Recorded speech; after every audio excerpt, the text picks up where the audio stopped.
Hello, welcome to Economics Knowledge. Today we will discuss about second part of Theories of International Trade, that is comparative cost difference.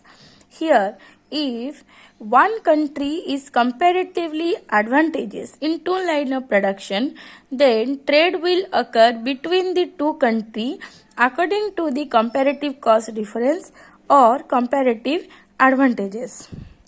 It means that suppose there are two countries.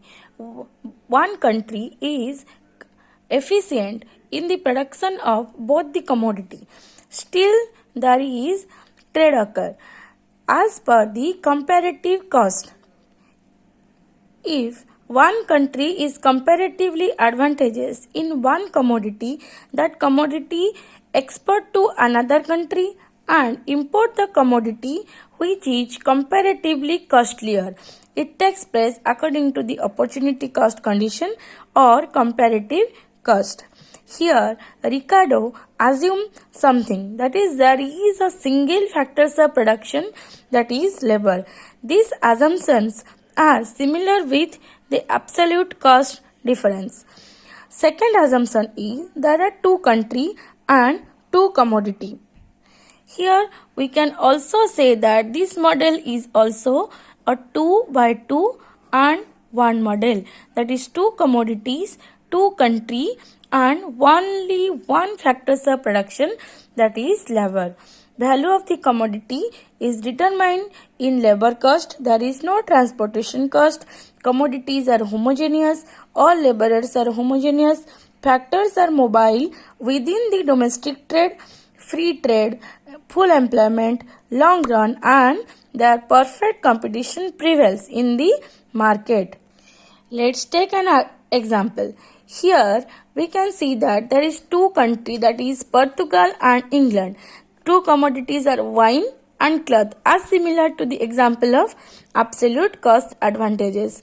Here we can say that Portugal is a country who take 80 labor hour for production of wine and 90 labor hour for production of cloth. Then England is a country who take 120 labor hour for production of wine and 100 labor hour for production of cloth. By comparing these two countries, we can see that Portugal is a country who is advantageous in the production of both the commodity. Then here Portugal can exchange or trade with England. How? If we compare wine production and cloth production, Portugal takes less labor hour for production of wine than cloth. In England need less labor hour for production of cloth and more labor hour for production of wine. Here, Portugal decide to export wine to England and import cloth from the England. Similarly, England export cloth to the Portugal and import wine from Portugal. If we see the domestic exchange ratio, then we can say that in case of Portugal, if Portugal trade only one wine in his own country, then he will get only 0.89 of C and one cloth is equal to 1.1 of wine. In case of England exchange one wine with 1.2 of cloth and one cloth with 0.83 of wine. Then trade will occur here. How? Portugal will export one wine to England. By this, he get 1.2 of cloth instead of 0.89 of cloth. Here, Portugal is gain from trade.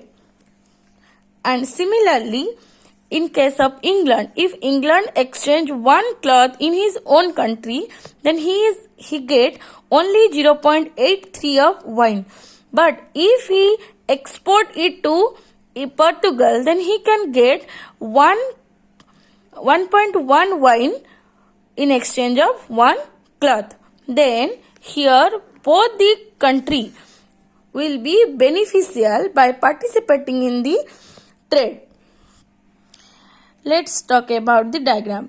In this diagram, we take in the horizontal axis for cloth and vertical axis for wine. This is Portugal's domestic exchange ratio.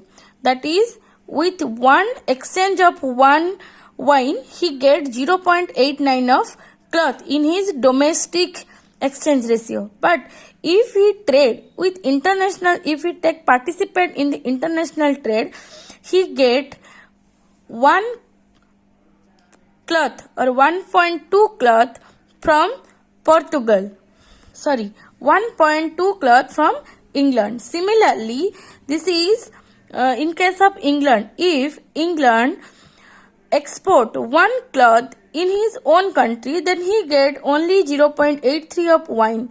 But if he take participate in international trade, then he get 1.1 of wine.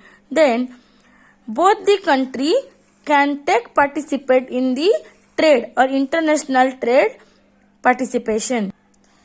As compared with absolute cost advantages, comparative cost advantages is better or beneficial, but there are some criticism of comparative cost advantages, like unrealistic assumption of labor cost.